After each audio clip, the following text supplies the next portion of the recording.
Hi everybody, it's Maureen Wong here for YourNextStamp.com. Today I have a project video to share with you. It's this cute little pillow box, and one side of the front says happy birthday and the other side says celebrate. And inside, let me get this twine off. You can see there's a gift card and also a puzzle. And I'll show you how to make both the pillow box and the puzzle today. So let's get started.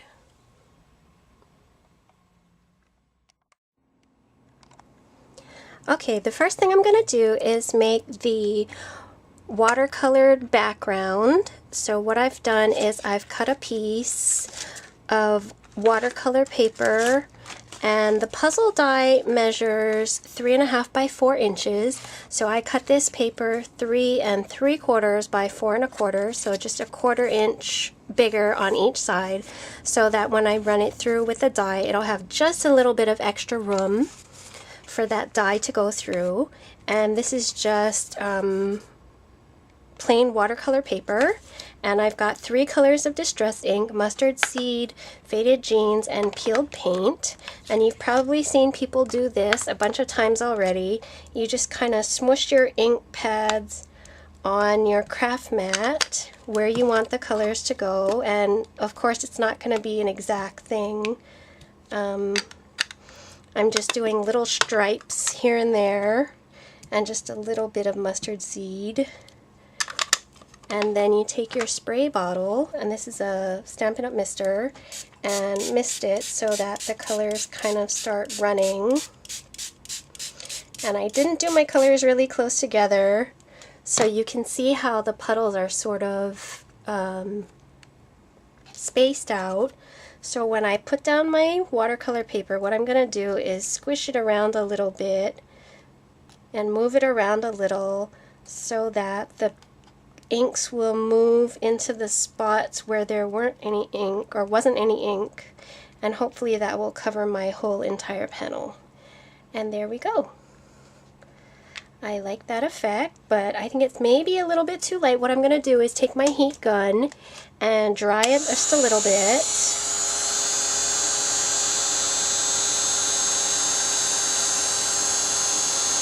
I guess not a little bit. I'm going to dry it completely off. Let me get a towel first for that. Sorry, let me grab a towel.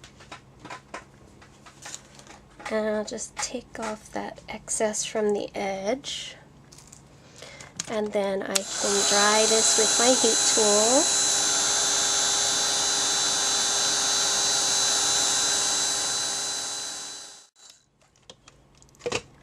Then what I can do is, if I want it a little bit darker, I can go back in and again mush it around a little bit. You don't want to mush it too much, because then the colors are just all going to bleed together like they did in this big puddle, and you just get one color that's a mix of the blue, green, and yellow, and not really much variation in the color.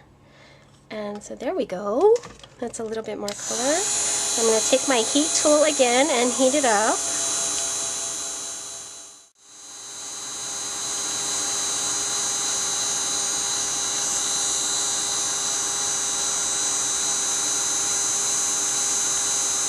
And I'm going to heat it on the back just a little bit to make sure it's really thoroughly dry. And oops, I put that down right in the color. Let me fix that right now. I'm going to go in with my towel and wipe up all the extra ink and water. Get that off the back of my watercolor paper. The back doesn't matter. I'm going to be covering up the back, so don't worry too much about it. But there we go. And I like the splattery, splotchy look because it's supposed to be a watercolor background, and I really like that look for watercolor backgrounds. So the paper is a little warped. What you might want to do is put it under something heavy to get it flattened out again, or if you want to just take your chances, try and mash it with your hands until it's as flat as you can get it.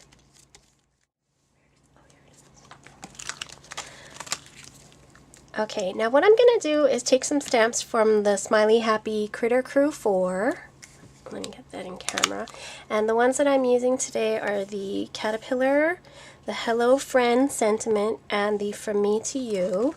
And what I did was I just put them down on my watercolor paper and arranged them how I thought I wanted them, and then took my large Martha Stewart stamp press and mashed it down onto the stamp so that it would stick to my stamp press. And now what I'm going to do is ink this up with VersaFine Onyx Black ink.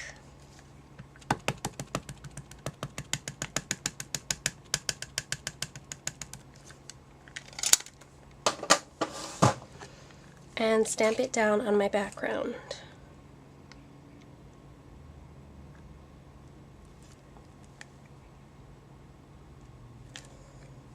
And there we go. That is my puzzle background. And the VersaFine will take just a little bit of time to dry, or you can hit it with your heat gun to heat set it. Either way is up to you. What I'm going to do is just put that to the side for now and work on my pillow box. Okay, so for working on the pillow box portion of this project, we're going to be doing some die cutting. I have my new We Are Memory Keepers Evolution Advanced. I'm using my Sizzix magnetic platform and cutting plates because I really like the Sizzix magnetic platform versus the We Are Memory Keepers Genius platform. Has a magnet in the bottom, but with the Genius platform you have to put your dies face up and then put your paper over it and run it through. And I kind of don't like that because you can't really see where you're cutting.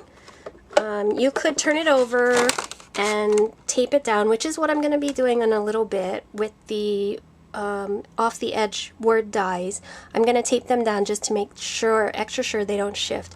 But for something like this, it's really easy to just put it down and it's on that magnetic surface and it won't really move because it's a really big die. And then I'll just put the other plate over and run it through my machine.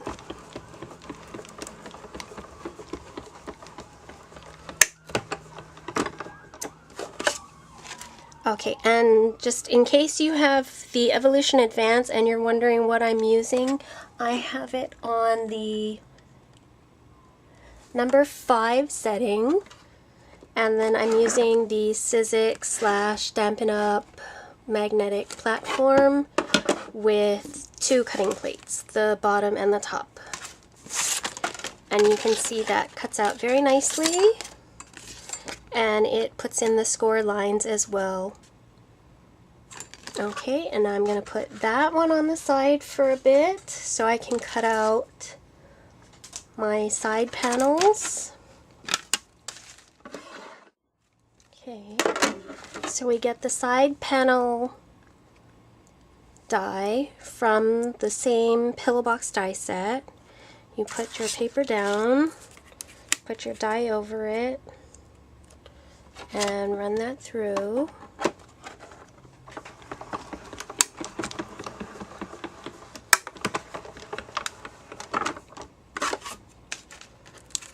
Okay, and I've got one decorative panel.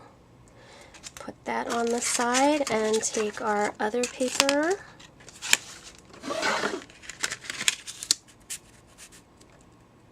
and run that one through as well, so that we'll have panels to decorate both sides of our pillow box.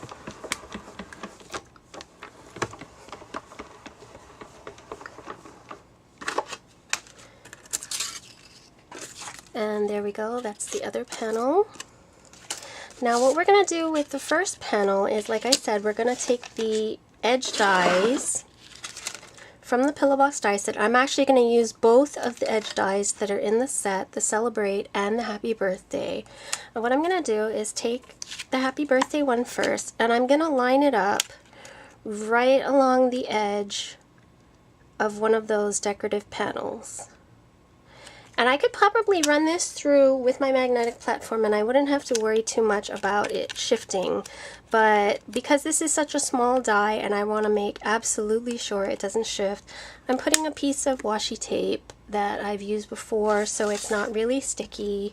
And I just have those hanging out on my table that I use whenever I'm die cutting little things that I want to make extra sure they don't shift. So run that through.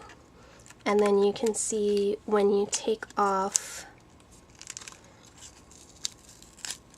the die, and then you just need to take a pair of scissors, and there's a very, very tiny little connected areas here, and you just snip those off with your scissors,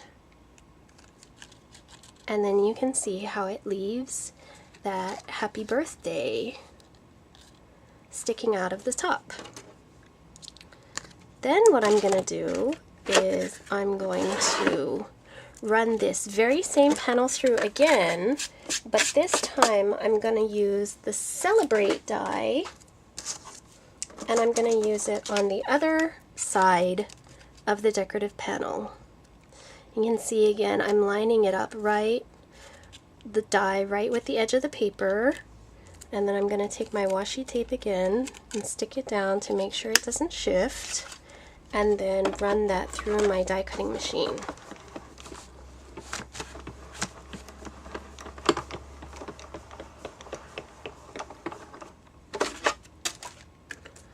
And once again you can see when I take off the die, there's my words, and let me just get my scissors. And this time, because the word is shorter, there's a little bit more to cut off, but still not very much, and it's really easy. It's just a straight line to the cut area, and then you take that top off, and there you go. One side says Celebrate and the other side says Happy Birthday. And that is all the die cutting that I'm gonna do today, so let me put away my machine. Okay, so I've got my machine out of the way, and here are all my die cut pieces. The two decorative panel, the one plain decorative panel, and the one that has the two cutout sides, and then my pillow box. So let's go ahead and fold on all those score lines. If you watched my pillow box video, I showed how to assemble the pillow box, but here I can show it to you again. It's really quick and easy. I'm just going to put some tape runner on this flap, and I actually am going to put 2 strips just to make sure it's extra secure. And then close it down. And then what you do is you kind of open it up a little bit and then use your fingers to push down this sides. And the side with the cutout goes down first, so let's put that one down. And it takes just a little bit of fiddling, but those score lines work really well. And they'll fold right down, and then you can fold the other side on top. And right now I'm not going to fold it closed because I still have to adhere my panels. Right now I'm just folding them to get those score lines really established.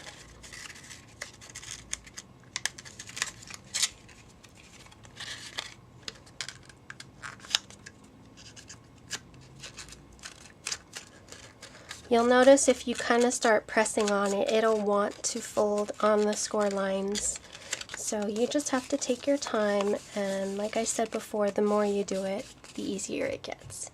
Okay, so now what I'm going to do is I'm going to adhere this down, and what I like to do is go around all of the edges, pretty close to the edges with the ATG gun, to make sure that when the box is folded up, those edges don't come up.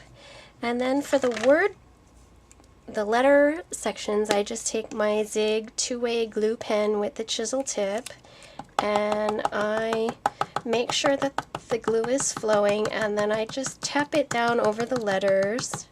I get a little bit of excess on my mat, but that's okay. I'm just going to take a little bit of baby wipe and wipe that off. And you can dry that off too. And then I'm going to flip it around and do the other side. But it's the same thing, just tapping over all the letters, and this is much easier than trying to trace over every single one of the letters.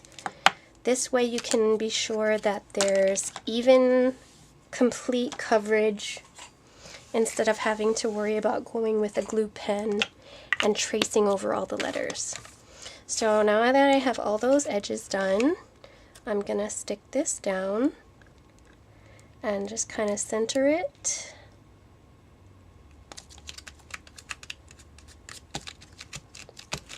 And then this side I can just use my ATG gun because it's just one big solid piece. But again, you want to go kind of close to the edges to make sure that the edges don't pull up when you put together the box, because it will have a curved shape and the edges will want to come up. So we just do that, and again we just center it on the box.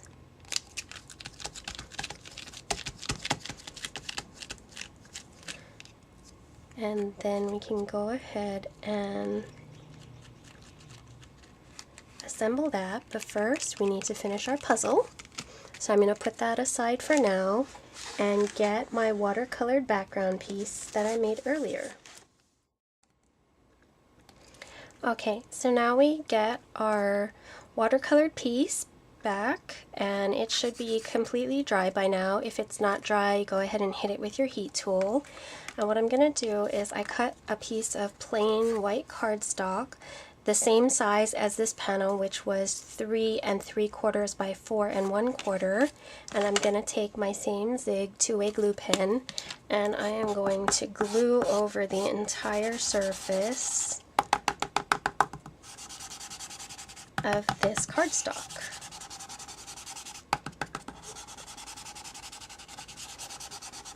And let me check and make sure that's completely covered.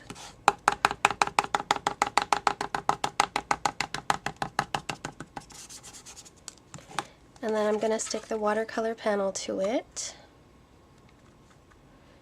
And the reason I'm doing this is two things. It'll help the watercolor panel to flatten out a bit because the cardstock isn't warped.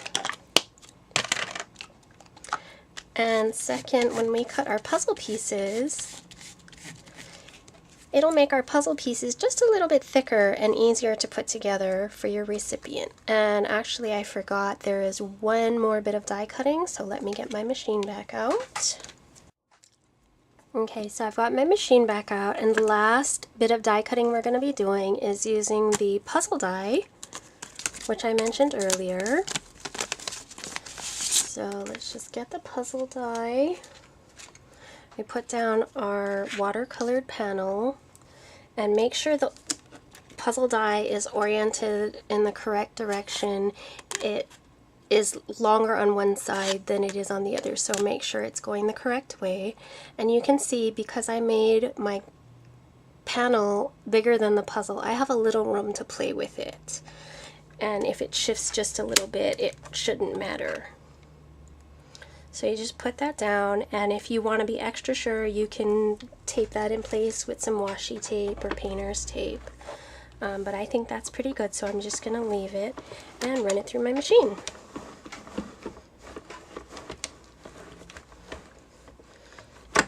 And it seems a little harder for me to get through because there are 2 layers of thick stock. So I'm actually going to run it back and forth to make sure that that gets cut. And let me check the back. And I can see there are some places where the die didn't completely go through, so I'm just going to put that back down. And you can wiggle the die and it will go right back into the grooves that it just cut, so you don't have to worry about the fact that it shifted when you checked it. So I'm going to run that through again and check it. Okay, I put the die cut machine away, and this is what it's going to look like when you take it out. It has this little thin border. This was the extra 1/4 inch on 2 sides that I cut extra on the panel, and it got cut off by the die, so we can just discard that. And then here's our puzzle, and you just break it up into its little pieces. And I actually had to reassemble this because a lot of times when you run it through your die cut machine, the pieces will get stuck because they just come apart in your die cut machine, and they'll get stuck to the cutting plates. So I just reassembled it on my desk to show you. That's what it looked like. And now we're going to put our pillow box together. So like I said, you put the side that has the cutout down first, and then the full flat side, and then we're going to put our puzzle pieces into our pillow box.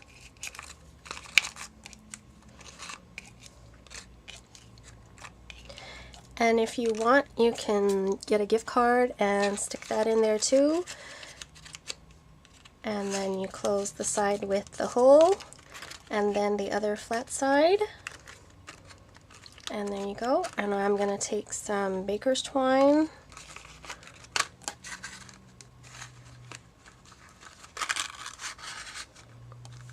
and tie that around. Let me get my scissors and cut that off.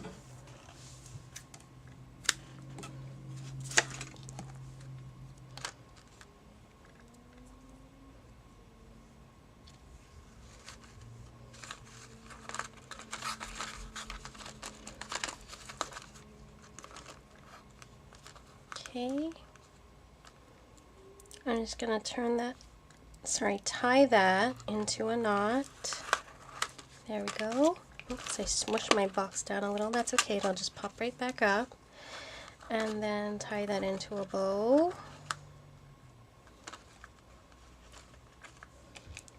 And trim off the ends. And there you go, it's your finished puzzle box.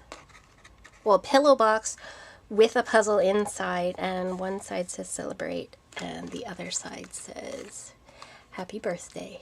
And then the back is covered with the other pattern paper that I picked. So I hope you like this project, and thank you very much for watching. We'll see you over at yournextstamp.com.